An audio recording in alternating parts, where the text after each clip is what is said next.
నమస్కారం అండి. ఈరోజు నేను చెప్పబోయే కథ పేరు పశ్చాత్తాపం. అది ఒక పెద్ద హాలు.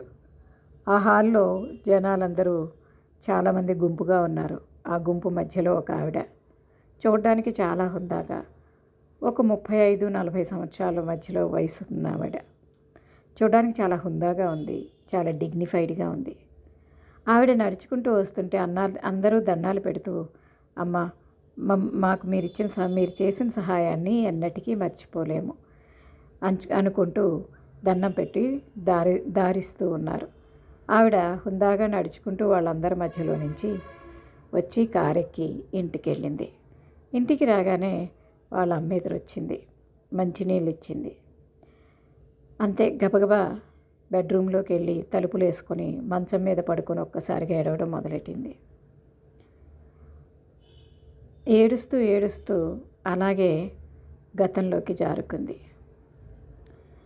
భర్త, 2 పిల్లలు, తను ఎంత ముచ్చటైన కాపురం, ఎంత బాగుండేది ఆ రోజులో.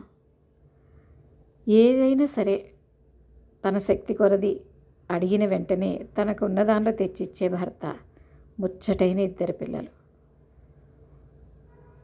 ఏ బాధరబందీ లేదు, నాకంటూ ఏ బాధ లేదు. కానీ నాకున్న ఆశ, అత్యాశే ఎవ్వరూ లేకుండా చేసింది.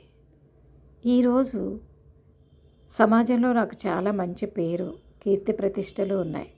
కానీ ఆ ఆనందాన్ని పంచుకోవడానికి నా భర్త కానీ నా బిడ్డలు కానీ నాకు మిగలలేదు. దీనికి కారణం ఎవరు? కేవలం నేనే. యాక్సిడెంటల్గా భర్త, పిల్లలు చనిపోయారా? కాదు, నేనే హత్య చేశాను. కానీ సమాజం దృష్టిలో అవి కేవలం యాక్సిడెంట్.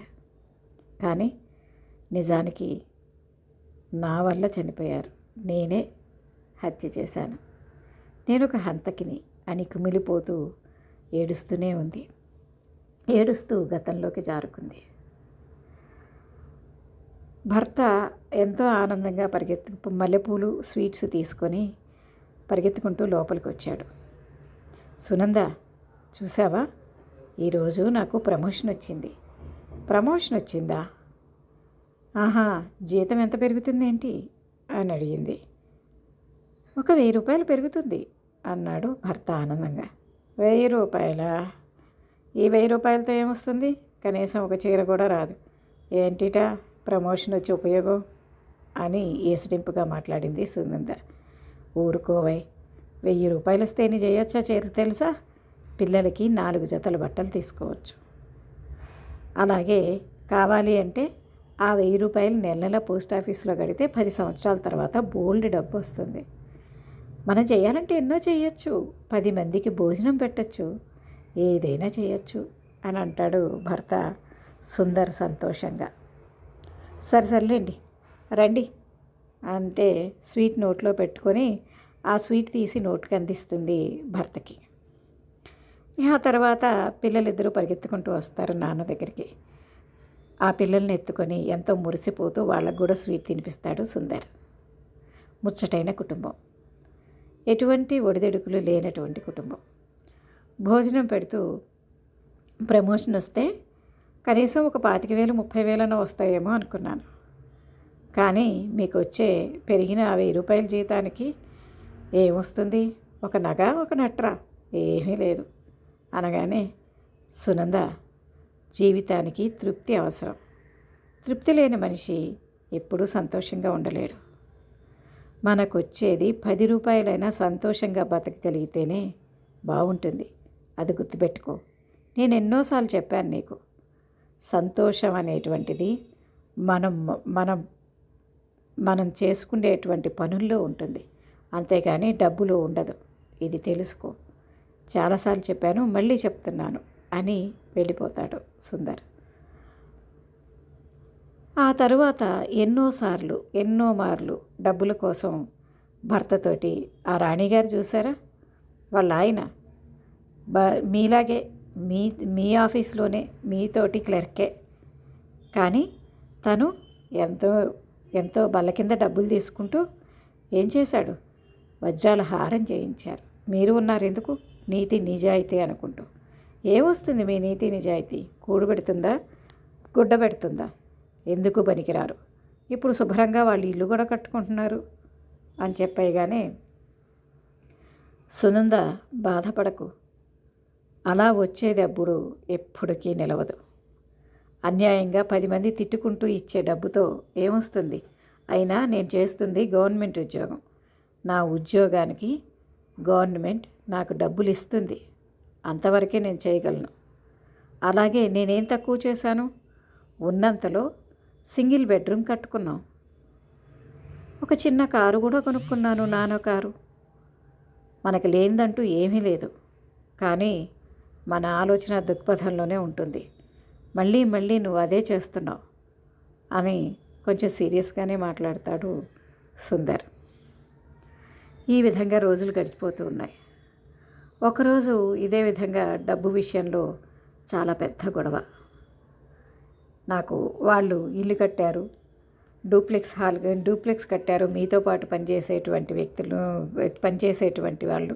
కానీ మీరు మాత్రం ఈ సింగిల్ బెడ్రూమ్ ఒకటి కట్టేసేసి చాలా గొప్ప చేశాను అనుకుంటున్నారు అంటూ సునంద చాలా పెదవి విరుస్తూ మాట్లాడడంతో సుందర్ బాధగా అక్కడి నుంచి వెళ్ళిపోయి పిల్లలిద్దరినీ తీసుకుని కారులో కూర్చోబెట్టుకొని ఎటే వెళ్తాడు.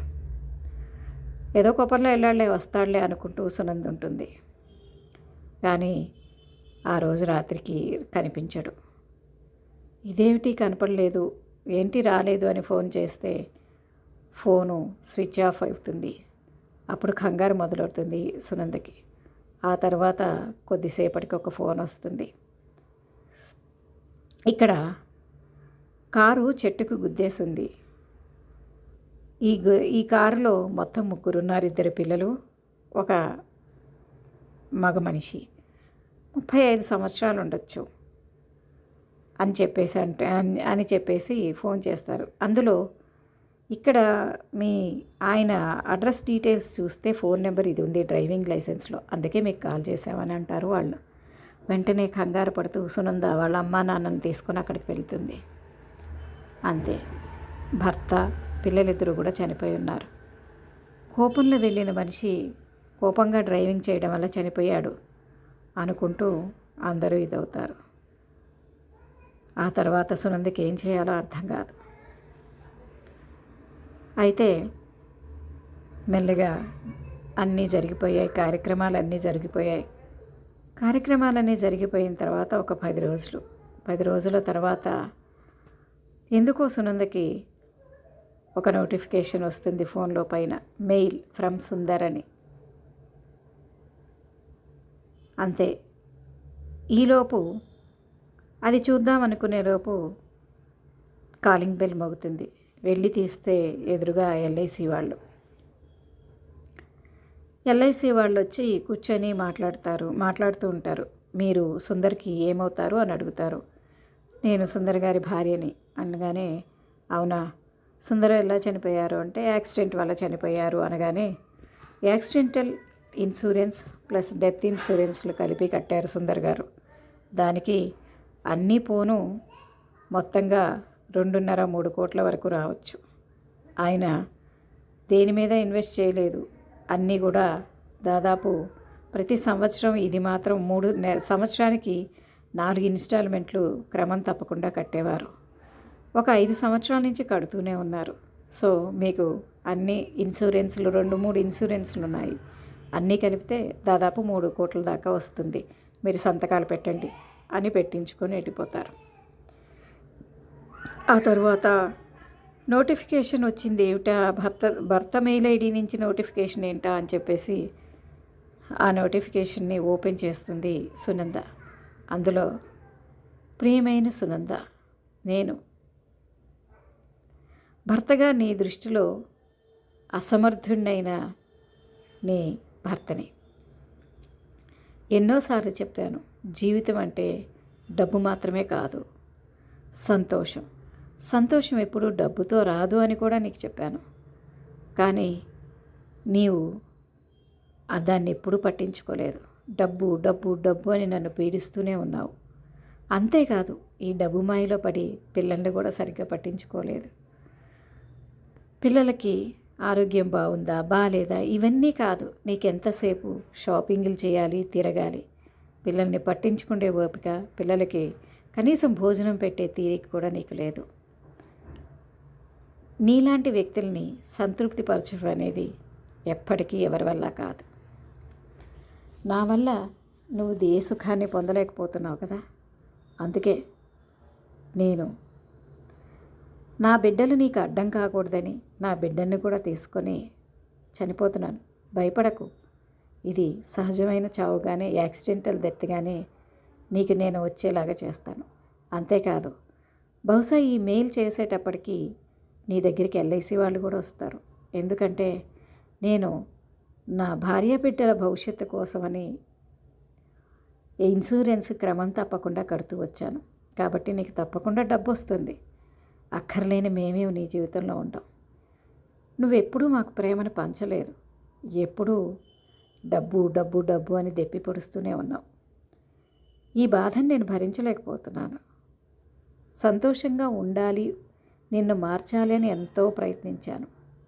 కానీ అది అసాధ్యమని నాకు ఈనాటితో తెలిసిపోయింది. అందుకే నా బిడ్డలతో సహా నేను వెళ్ళిపోతున్నాను. నీకు కావాల్సింది డబ్బే కదా, ఆ డబ్బు నీతోనే ఉంటుంది.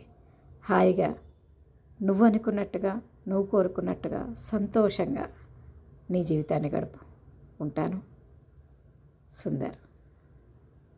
ఆ మెయిల్ చూడగానే సునంద ఒక్కసారిగా గుండె బద్దలైపోతుంది.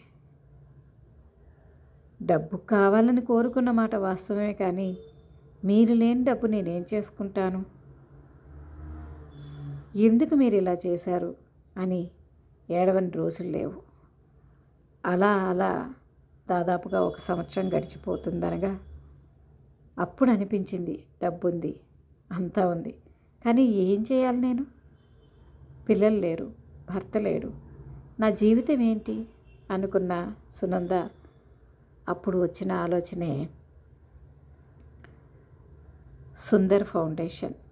అవును, ఉన్న డబ్బుతో సుందర్ ఫౌండేషన్ అనే దాన్ని స్థాపించి పేదవాళ్ళకి సహాయం చేస్తూ, వాళ్ళ కోసం అహిర్నిశలు శ్రమిస్తూ ఎంతో ఎత్తుకు ఎదిగింది ప్రజల్లో ఒక మంచి మనిషిగా, కానీ కుటుంబంలో ఎవ్వరూ లేని మనిషిగా.